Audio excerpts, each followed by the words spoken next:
My name is Steve Houchard. I go by Katork. This is the Normandy SR1 from Mass Effect. She has been here before. She was here in 2010, which is pretty exciting. This is the first show that I went to, so it's good to be back.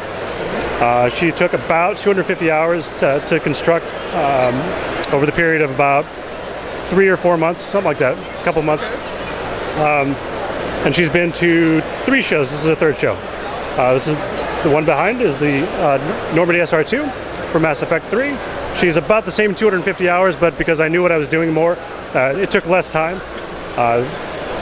She was first shown in Texas in 2013, built for that show, so that's pretty exciting.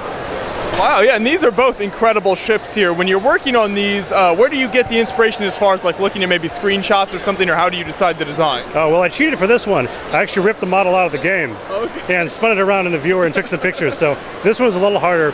There's a guy who takes very high resolution pictures with the original game assets and puts them on a DeviantArt. And so I grabbed that and took some measurements, and that's where I did most of the sizing work. And how do you decide the scale for these then? I don't know, was this the original scale you were going for? As you build it, you kind of expanded or made it smaller? So the SR1, I sort of picked the scale that I thought would work with the technique best.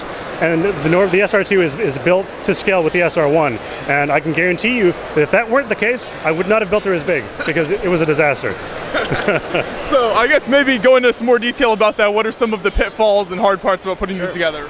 So when you work at scale, there are a lot of things that become way more important. Like, you can't get away with a lot of the smaller connections. And as you get to, a couple, 6, 7 feet, like, the weight of the thing starts to become a real issue. Like, you can probably tell she's sagging a little bit in the middle, and there's a lot of work in the wings to get them to be, to be as straight as they are, but like a lot of things stop working. That's unfortunate. Yeah, I imagine. Then you've got, I see kind of the wings on the side here. What's the structure like in those to keep that up? So there's a lot of technique work inside to get the angle, and it's basically a bunch of beams with pins and 2 layers of bricks. And then there's some axles that hold them in. But most of the weight is actually held by the 2 white pillars underneath, and part of it is resting down with the wing. And today, right here, the tables aren't quite straight, and so there's a lot of stress on there. Yeah, so she's not going to come home in the same state.